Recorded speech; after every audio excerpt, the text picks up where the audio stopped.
Gosh, it's not going to come in, right? No, door's shut. It's being taken care of out there. Oh, My okay, mom and great. our neighbor. Awesome. Welcome to Writer Talks. I'm Elizabeth Ann Atkins with Two Sisters Writing and Publishing, and we are so excited because this is the first episode of Writer Talks, and this is a new program that we created to showcase to you the winners of our monthly short story contests who get to be featured in our annual anthologies of international writers. So the first author tonight is Alexis Cram, coming to us live from the heartland of the United States, Iowa. She's a very talented writer and poet, and we're super excited to talk to her about her writing process, the writing life, her passion, why she writes, what she writes, all that good stuff. So Alexis, welcome. Thank you for having me. You're welcome. First, you started writing at a very young age. Can you talk about how and why and when you started writing? I've always been big into reading. Mom always read lots of books to me when I was little. I started reading around 3. Was reading chapter books by first grade. Was always really interested in books. And it was when I was about 11 or 12 that I decided that I wanted to become a writer. Uh-huh. And actually started working on sort of long form novels in my spare time. So what is it that you like about writing? Like, why do you want to be a writer? Or why did you decide you wanted to be a writer?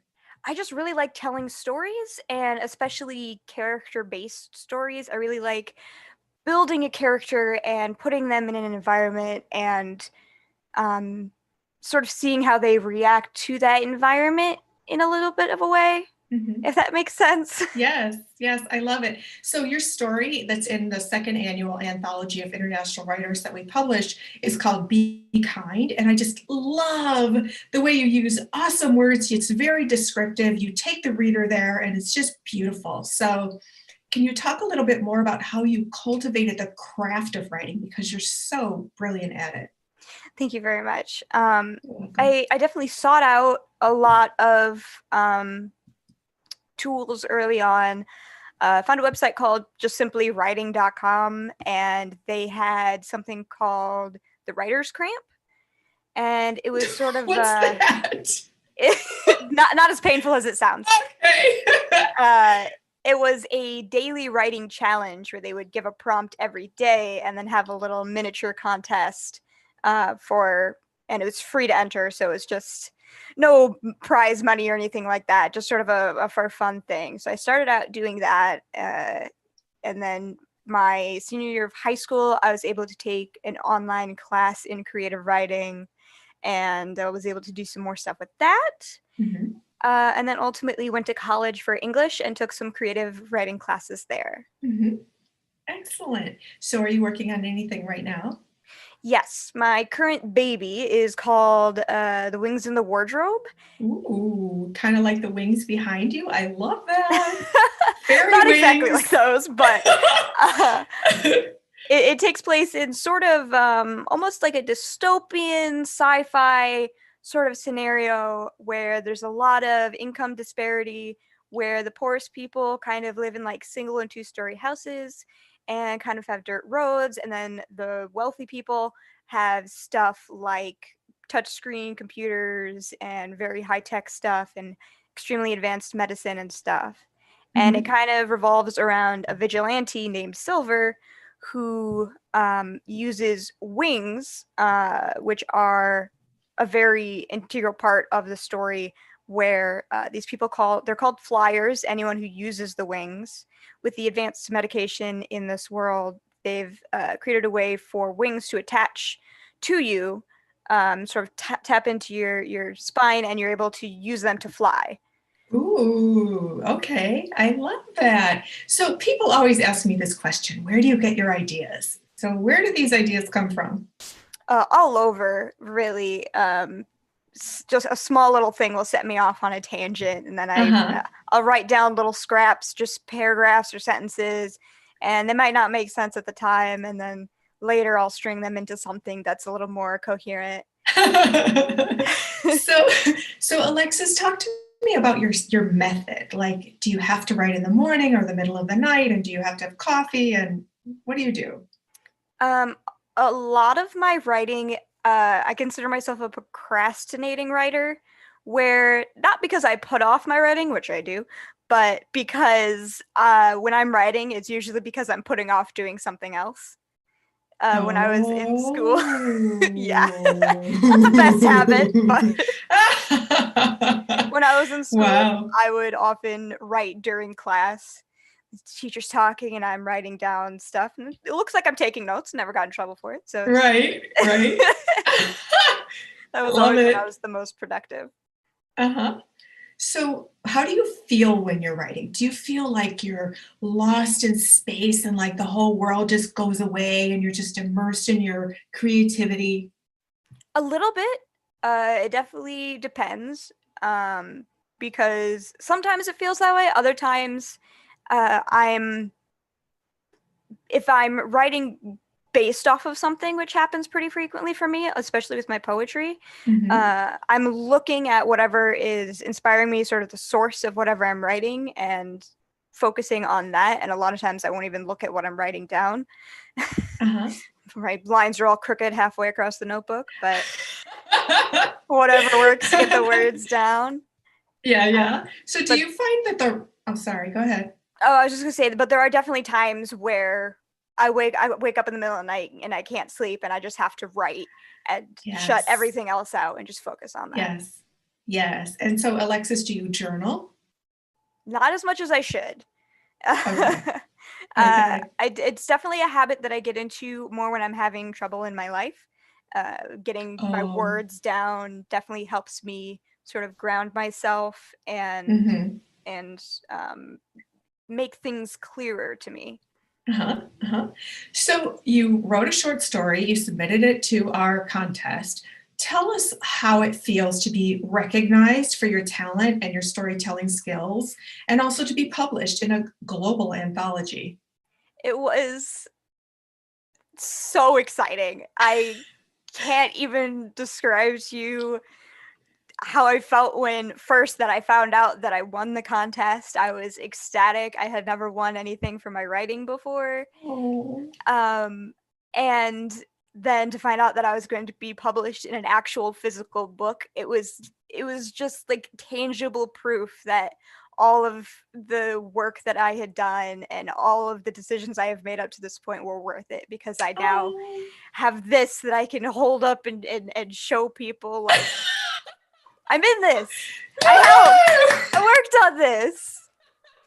I love it. I have chills. So, this was my sister Catherine's dream to help aspiring writers get published because she felt like it's so difficult and she got so many rejection letters. And she said, if I'm ever in a position to help showcase writers, I want to do it. And so we started our company almost 5 years ago.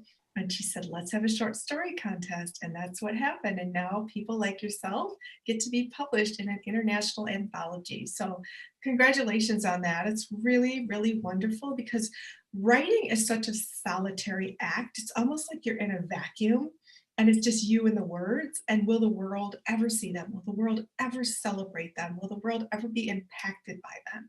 And the answer is yes. And you're so young. So to have this occur at such a young age as an affirmation of your talent it's just a wonderful thing, and we're honored to be part of that process for you.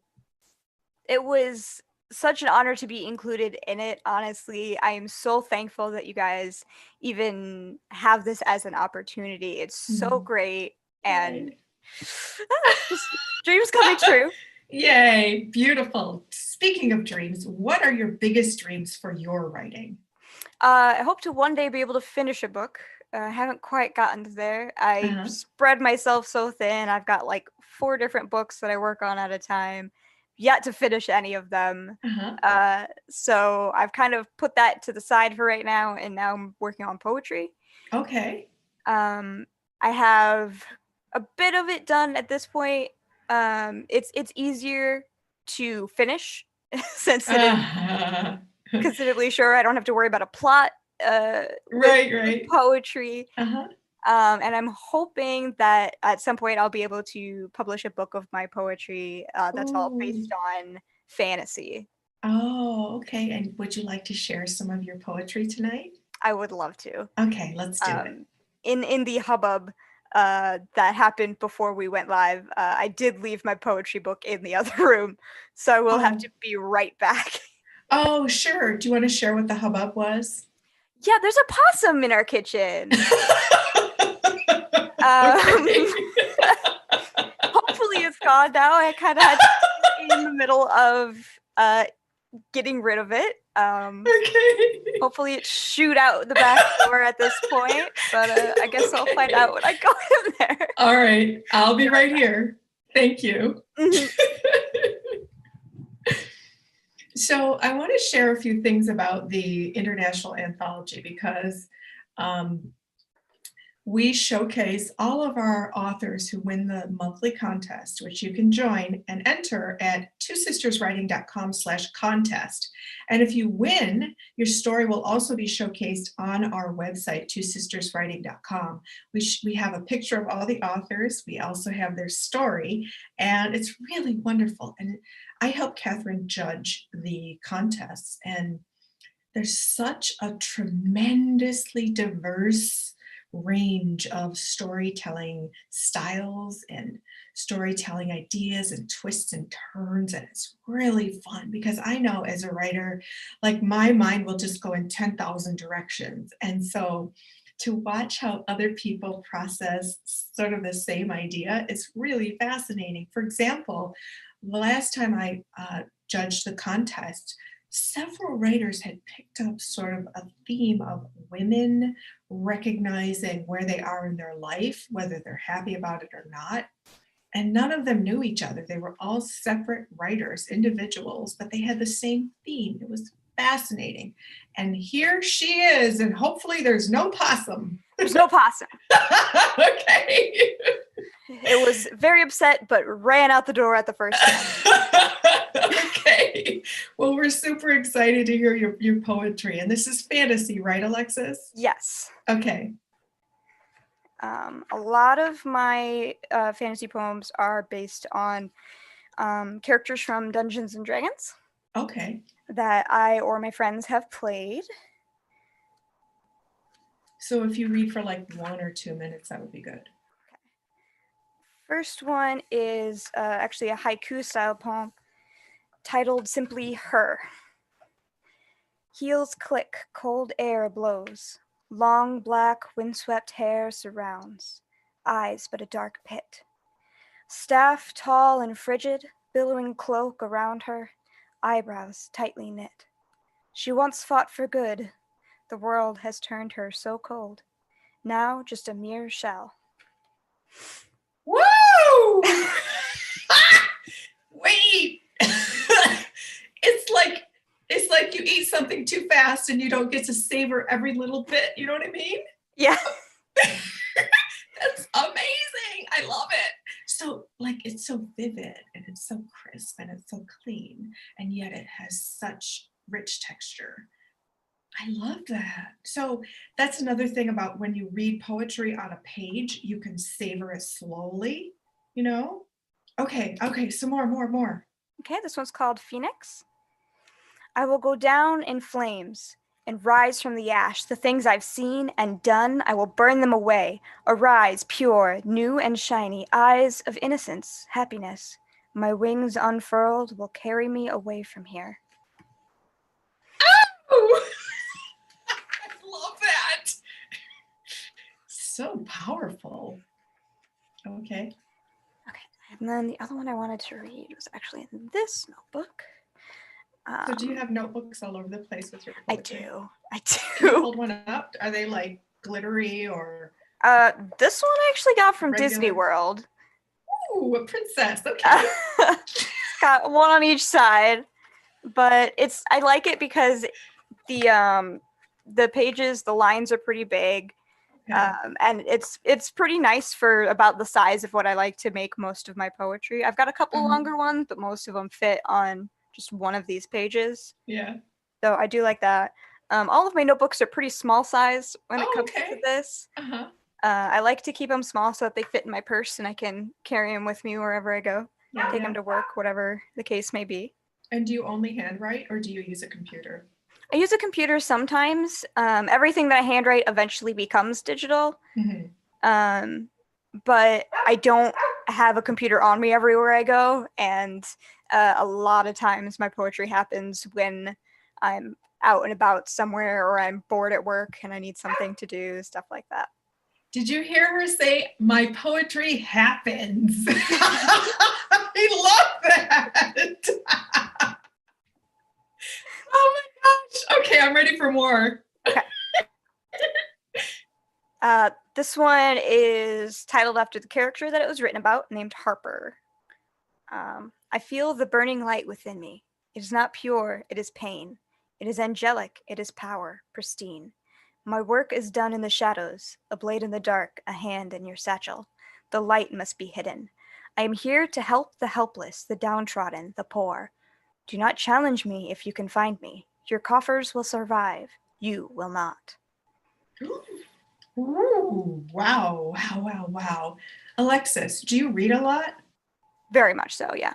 Okay, because so there's something that happens in the writer's genius brain because you use so many cool words like coffers and all that. It's because you read a lot. So all those words get like imprinted in your brain, right? And then when you go to write, they like just flow out in the right order with the right ideas. And it's the magical process of writing. You don't even think about it. Like, right? Am I right? Absolutely. Isn't that the coolest thing? So the more you read intelligent content, the better writer you become. Absolutely. I absolutely agree with that. And then the other thing happens where I know too many words for the same thing, and I'm sitting there, I'm like, that's not the one I wanted. It was the other one. What was it? Started with this letter. Oh my gosh, I'm so excited to talk about this. Oh, wow. Okay, do you have more? I have one more. Okay. It's called Trapped. I was killed by a beast and brushed under the rug. The me that you see is a lie. They take in my face, my voice, even my laugh. I am a prisoner, forced to watch, helpless. I am reaching out, screaming out, lashing out. I am lost. Oh my gosh. I love the brevity and the power. Like packs such a powerful punch.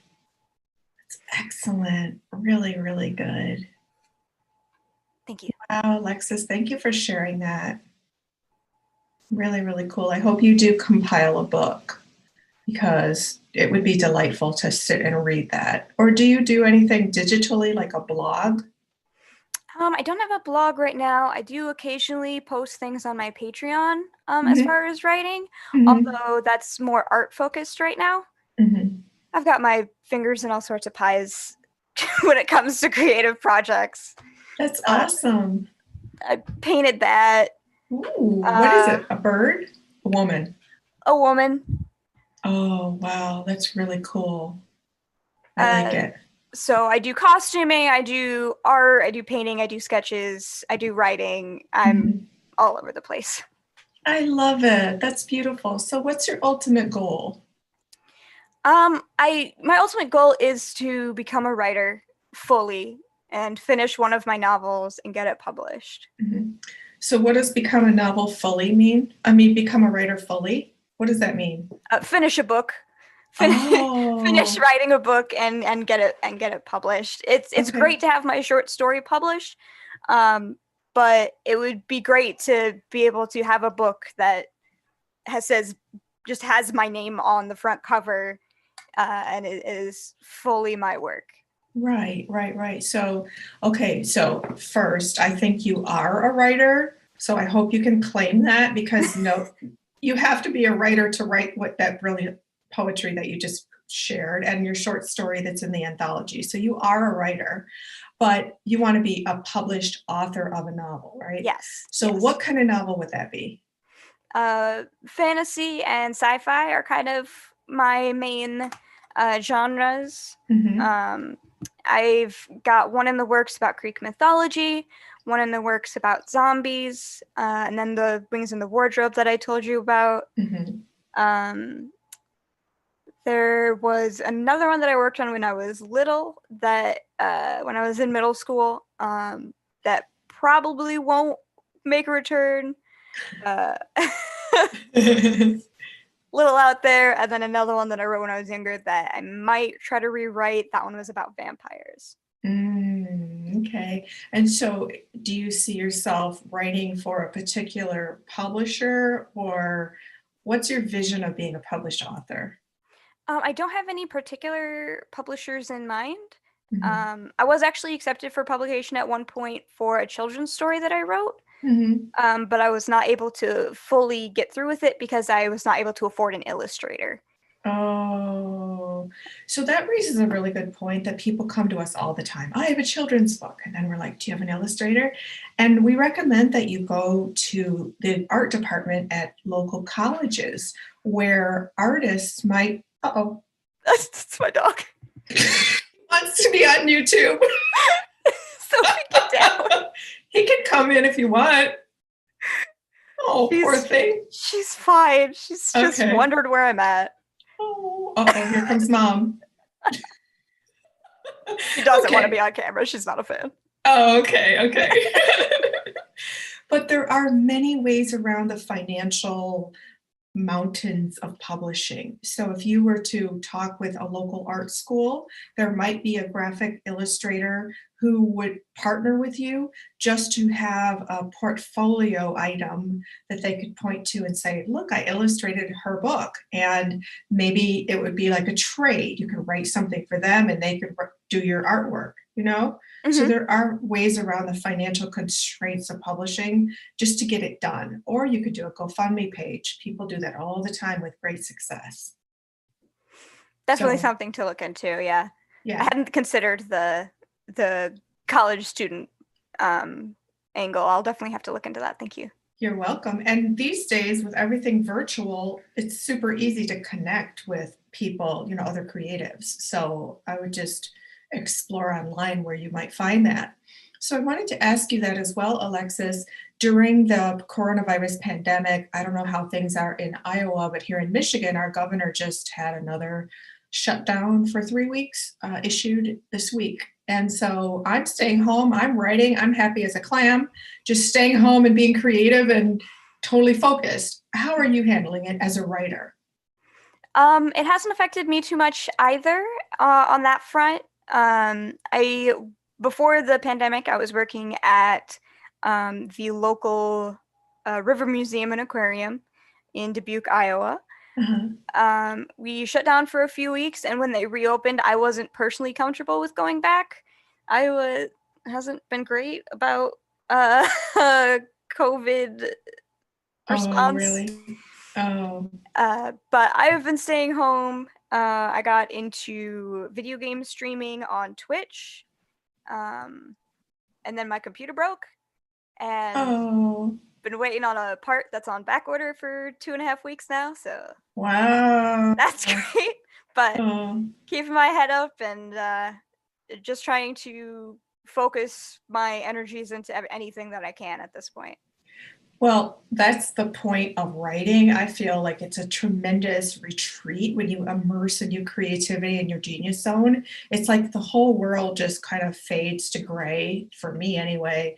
And I feel so happy just writing, like just you just forget about everything. And I recently edited a book for one of our authors that we're publishing, and the process of editing her book was just this wonderful immersion. So books are such a delightful way to just escape from everything. So I hope that you're going to spend some time working on your novel. Me too. Do you find that it's difficult to stay disciplined to write bigger projects? Absolutely. Every once in a while, you'll get like a burst of inspiration, and you write and write and write, and then I'll just get stuck. Like, I don't know how to get the story where I want it to be next. I don't know how to bridge this gap. And then it's like, well, I'll just step away from it for a little bit. And then it's 3 weeks later, and I still have no idea, but it's just sort of out of sight, out of mind. That's another reason Oh, that I do a lot of physical writing, is because it's harder to forget about it when it's a yeah. notebook sitting in front of me. Oh, I love that. I love that. I find that it's better to keep the momentum going, even if you just do a little bit a day, because the process of pulling away and then having to re-immerse and reread everything to get back up to Mm-hmm. speed is like kind of a drag and it feeds procrastination. It's like, oh my gosh, I have to go remember what I wrote. And so if you can just like designate a writing time every single day, the Mm-hmm. world is waiting for your novel. And with people at home right now, they want something to read. So Yeah. I really believe that when you're gifted with this kind of talent, it's our obligation to share it. And because people want it, they love it, and it helps other people. Even if you're just entertaining them and helping them escape the stress of their day, writers, I believe, are obligated to share and you know do what we're supposed to do. It's our calling, right? Mm-hmm. Like writers never retire. Writers Yeah. just keep writing. Okay, so Alexis, what else? Tell me about your any other dreams about writing or any insights you'd like to share with other writers? Oh gosh. I mean, writing every day is a big one. Mhm. Um, I don't do it as much as I used to. I definitely don't do it every day anymore.